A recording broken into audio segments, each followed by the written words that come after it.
네, 안녕하세요, 여러분. 들어봤나요? 공포라디오 김나율입니다. 오늘도 카페에 제보해주신 사연을 가져왔습니다. 닉네임 아빠 안 잔다 님께서 제보해주신 사연인데요. 읽어보고 이런 경우가 제 지인 중에서도 있었고, 좀 신기하기도 하고, 재미있기도 하고, 조금 무섭기도 하고, 이래서 이 얘기를 한번 가져와 봤어요. 한번 지금부터 아빠 안 잔다 님의 글을 읽어드려 보도록 하겠습니다.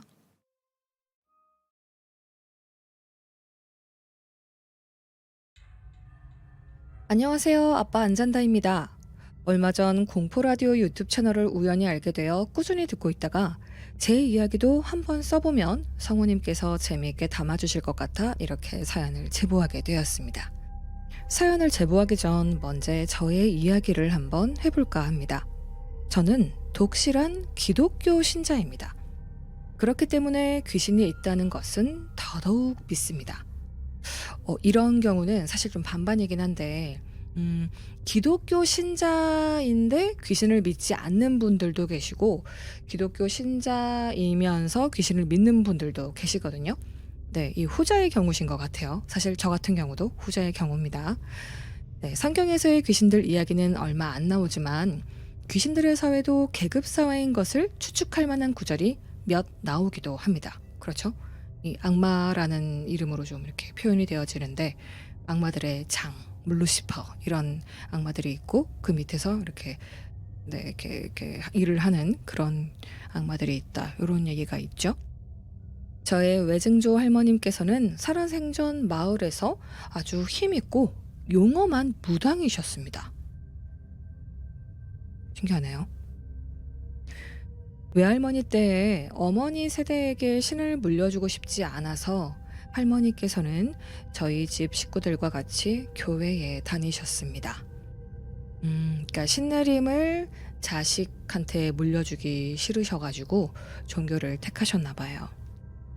하지만 어렸을 땐 잘 몰라서 얘기 못했던 이야기들이 성인이 되고서야 알게 되었습니다. 그 신기가 저희 형제에게 왔다는 것을요. 어렸을 때 이제 엄마한테 가지 않았던 그 대물림이 엄마분을 건너뛰고 지금 아빠 안잔다님과 네, 그 형제분께 왔었었나 봐요. 이런 일 때문에 저의 큰딸에게 어렸을 때 계속 물어봤던 것 같습니다. 우리 집에는 몇 명 있어? 이런 식으로 말이죠. 아빠 안 잔다님께서 또 이제 그 형제분들이랑 안 받으셨으니까 또 자녀 세대로 갔나 싶어서 물어보셨던 것 같아요. 혹시 뭐가 보이는 게 있니? 혹시 내 딸한테 신기가 넘어갔나? 이러시면서. 네, 오늘 이야기해드릴 것은 저의 신혼생활 이야기입니다. 공포라디오 채널에서 무슨 꽁냥꽁냥 달콤달콤한 신혼생활 이야기냐고요? 그렇게 꽁냥꽁냥 달콤달콤하지 않았습니다. 2015년 한여름 저와 연상의 와이프는 커플이 되었습니다. 포항과 경주를 오가며 퇴근 시간만 되기를 기다리며 하루하루를 버텨냈었죠. 저는 포항에, 와이프는 경주에서 일을 했습니다. 매번 차가 있는 제가 와이프를 만나러 갔습니다. 6시부터 늦으면 9시까지 말이죠. 매일매일이 행복했습니다. 한 가지 이상했던 것은 와이프가 저를 만나면 매우 행복해하고 좋아하는데 항상 피곤해 보였다는 거예요. 업무에 치여 살아서 그렇게 피곤한 건가? 생각만 하고 만나는 시간에 집중하기로 했죠. 하지만 어떤 때는 와이프가 피곤하다면서 만난 지 불과 20분 만에 집에 데려다 달라고 한 적이 한두 번씩 있었대요. 이렇게 먼 거리를 왔는데 이럴 땐 너무 허탈하죠. 와이프를 보기 위해 멀지 않다고 하면 멀지 않은 거리지만 행정도시를 오가며 그 시간만 기다렸는데 와이프를 만나는 그 시간만 기다렸는데 와이프는 제 마음도 모르는 것 같고 여러 가지 복잡한 심정이 든 적이 꽤 많았습니다. 그러나 와이프랑 아빠 안잔다님은 마음이 맞아서 6개월 만에 결혼을 했습니다. 다들 생각하시는 속도 위반이나 그런 거 아니고 네, 양가 모두의 축복 속에 결혼에 아주 아름답게 골인을 했습니다. 결혼을 하며 와이프는 저에게 한 가지 일을 털어놓게 됩니다. 자기야, 나 사실 내일 가위에 눌려. 와이프가 그동안 저를 만나며 힘들어했던 이유가 매번 가위에 눌려서 잠을 못 자서 그랬다는 겁니다. 그 당시 와이프의 키는 167에 몸무게 40kg 중반이었습니다. 매우 말랐고 그때도 말라가고 있었습니다. 처음 들었습니다. 그리고 이제까지의 와이프의 피곤함이 전부 이해가 가기 시작했습니다. 결혼식을 올리고 신혼여행을 다녀오며 허니문 베이비가 생겼습니다. 와이프의 몸이 매우 민감한 편이어서 병원에서 확인하기 전에 미리 알았죠.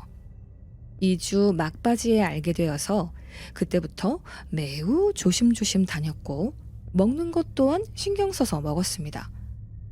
또 한 가지 기쁜 것은 와이프의 가위 눌리는 횟수가 줄어들었다는 거예요.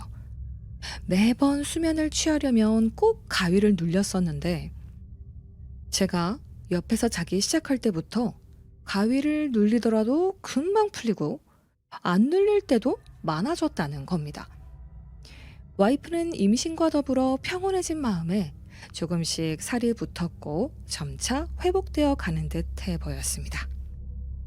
신혼을 즐긴 지 3개월쯤 이직을 하게 되었습니다. 월급을 30% 이상 인상해 주겠다는 스카우트제의에 수락을 했죠. 앞으로의 삶이 녹록치 않아서 고생하더라도 조금 더 벌어서 편하게 살자는 마음이었죠. 하지만 한 가지 아쉬운 게 전국을 돌아다니며 서비스를 제공하는 직업이라 일주일에 3, 4일은 출장으로 집에 못 간다는 것이었습니다. 하지만 앞서 말씀드렸듯 벌이가 좋아서 그냥 하기로 했습니다. 그런데 이후 와이프는 다시 안 좋아지기 시작했습니다. 가위 눌리는 횟수가 많아지더니 나중에는 연속적인 가위를 눌리게 되었어요. 마치 그 영화 인셉션 같이 가위가 풀리면 다른 가위가 연달아 시작되었습니다. 너무 힘든 시기였죠. 그러던 어느 날 출장 후 집에 들어온 저는 그날따라 너무 피곤해서 일찍 잠자리에 들게 되었습니다. 신혼이고 3일 이상 집에 못 들어온 남자가 그냥 잔다는 게 말이 안 되죠. 신혼이라고요, 신혼. 응? 남들이 상상하는 그런 거 아니고 임신 초기라 매우 조심해야 했을 시기였대요. 아무튼 그렇게 와이프의 눈에서 나오는 레이저를 요리조리 피하며 잠들었던 저는 새벽에 어떤 소음에 깨게 되었습니다. 하는 소리가 점차 커지더니 고막을 찢을 것 같았던 소음을 듣고 있는데 어느 순간 딱 멈추더라고요. 그러면서 눈을 감고 있지만 뜨게 되었습니다. 그러니까 이게 무슨 소리냐면 눈을 감았다는 것을 인지하고 있지만 주위의 환경이 전부 다 보였던 거예요. 맞습니다. 저는 그날 난생 처음 가위에 눌리게 되었습니다. 처음엔 신기했어요. 와, 이게 가위라는 거구나. 와, 진짜 신기하다. 그런데 우리 부부 발끝에 누군가가 서 있었습니다. 검은색 드레스, 검은색 긴 머리, 검은색 피부. 온통 검은색인 어떤 여자가 와이프를 빤히 쳐다보다가 이윽고 저와 눈이 마주쳤습니다. 그 여자는 저와 눈이 마주치자마자 죽이고 싶다는 표정으로 저를 바라보더라고요. 더 와이프를 괴롭히고 싶은데 제가 옆에 있으니까 아무래도 괴롭히기가 쉽지 않았나 보더라고요. 그래서 제가 그 여자에게 이렇게 말했습니다. 너구나? 네 년이 내 와이프 괴롭혔냐? 내일부터 기대해라. 너 내가 죽인다. 그랬더니 가위가 풀렸고 허공에 주먹질과 발길질을 했습니다. 말씀드렸듯이 저는 독실한 기독교 신자입니다. 그래서 대학 또한 관련 학과를 다니다가 중퇴했습니다. 새벽에 일어나 새벽 기도도 참여하고 그날부터 작심 기도 모드에 들어갔습니다. 네, 작심 기도가 뭐냐면 어떤 기도 제목 한 가지를 두고 그 기도 제목에 응답을 받을 때까지 정말 열심히 완전 집중해서 기도하는 걸 말하는 거거든요. 맞죠? 네. 그러나 제가 3, 4일을 밖에서 지내는 탓에 생각보다 많이 기도를 하지는 못했습니다. 와이프도 잠깐 괜찮다가 다시 나빠지기도 했습니다. 집터 때문인가 싶어서 빠른 시일 내로 집을 얻어 이사도 가봤지만 그때 잠깐 좋아졌다가 다시 가위에 눌리기 시작했어요. 그렇게 얼굴도 보지 못한 첫 아이를 잃었습니다. 와이프도 저도 참담했지만 우리 힘냈습니다. 아직 아무에게도 알리지 않았고 생각해보면 아직 태아니까 천국으로 갔을 것이다며 서로를 위로했죠. 신께서 우리 아이에게 축복을 주신 거다. 이렇게 생각하며 서로를 토닥였습니다. 저는 이 일을 계기로 이직을 결심하게 됩니다. 돈을 좀 덜 벌더라도 사람이 먼저라는 생각에 이직을 결심한 거죠. 그렇게 운송회사에 입사를 하게 되었고 입사한 지 3개월 만에 와이프에게 다시 한번 생명의 축복의 소식이 찾아왔습니다. 첫 아이를 떠나보내고 두 번째 임신을 했을 때 잠깐 겁도 났지만 이번엔 어떻게든 지켜보이겠다는 다짐으로 정말 쉬지 않고 열심히 일하며 부족한 돈을 메워나가기 시작했습니다. 와이프도 다시 한번 힘을 내주었고 우리는 정말 열심히 노력했어요. 와이프는 아이를 지키는 것에, 저는 부족한 자금을 마련하는 것에 몰두했습니다. 신앙생활도 열심히 했고 모든 방면에 정말 열심히 살았어요. 그렇게 큰아이가 세상에 선물같이 나와줬고 우리 부부는 정말 더할 나위 없이 기쁘고 행복했습니다. 집이 좁아서 다시 이사를 하게 되었고 그 후로는 가위에 눌리지도 않았고 2년간 와이프의 뱃살도 포동포동해졌죠. 그러던 어느 날 안방에서 쉬고 있는데 그 여자가 주방과 거실 사이에 있었습니다. 시간은 퇴근하고 쉬고 있었으니 약 7시에서 8시 사이쯤 되었었겠네요. 그 여자는 와이프와 아기가 있는 거실을 빤히 쳐다보고 있었습니다. 그래서 저는 그 여자에게 입모양으로 야, 뒤지기 싫으면 빨리 꺼져라 욕짓거리를 내뱉었어요. 그러자 그 여자는 사라졌습니다. 뭐 기독교인이라고 욕 안 하는 거 아니죠? 그리고 뭐 귀신한테는 해도 되잖아요. 네, 교회 뭐 법이나 이런 건 아닌데 해도 돼요. 욕을 먹어야 반응을 합니다. 귀신은 꼭. 아무튼 그날 새벽이었을 거예요. 당시 우리 집은 철도 바로 옆에 있는 아파트였는데 새벽에도 기차를 운행하고 그래서 약간의 진동이 있습니다. 다음 날이 주말이라 늦게까지 핸드폰을 만지작거리고 있었는데 기차가 지나가지 않았음에도 싱크대 위에 올려두었던 웍이 바닥으로 휙 하고 떨어지는 것이 아니겠어요? 옛날 아파트 구조라 안방에서 주방이 보이는 그런 구조였거든요. 와이프는 그 웍이 떨어지는 소리에 놀라서 잠이 깼고 저는 그 광경을 보고 멍청이 상태가 되었습니다. 기차 지나가서 떨어졌나 봐. 신경 쓰지 말고 더 자. 와이프에게 말하고 웍을 주우러 주방으로 갔습니다. 그리고 거실에 있는 그 여자를 봤습니다.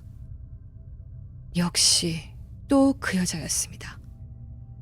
검은 머리, 검은 피부, 검은 옷. 그래서 거실 소파에 앉아서 그 여자를 바라보며 야, 이제 그만해라. 야, 그만 꺼져. 너 어차피 더 괴롭힐 힘도 없어 보이는구만. 라는 식으로 말했고 그 다음부터 그 여자를 지금까지 본 적이 없습니다. 약 3, 4년을 그 여자에게 시달렸지만 결국 우리 부부가 이겼습니다. 여러분도 이런 일을 겪으신 분이 계실지 모르겠습니다. 하지만 이 말은 꼭 해드리고 싶어요. 끝까지 가는 사람이 무조건 이긴다. 사회에서나 다른 영역에서나 다 적용되는 말인 것 같아요. 네. 아빠 안잔다님께서 보내주신 사연인데 저의 지인도 이런 경우가 있었거든요. 지인이 침대에서 잠을 자고 있었는데 그게 첫 가위 눌림이었다고 해요. 뭔가 몸이 무거워가지고 이렇게 자다 눈을 딱 떴는데 웬 여자가 정말 여기 가슴 위에 이렇게 무릎 꿇고 앉아가지고 이렇게 꾹 누르고 있었다는 거예요.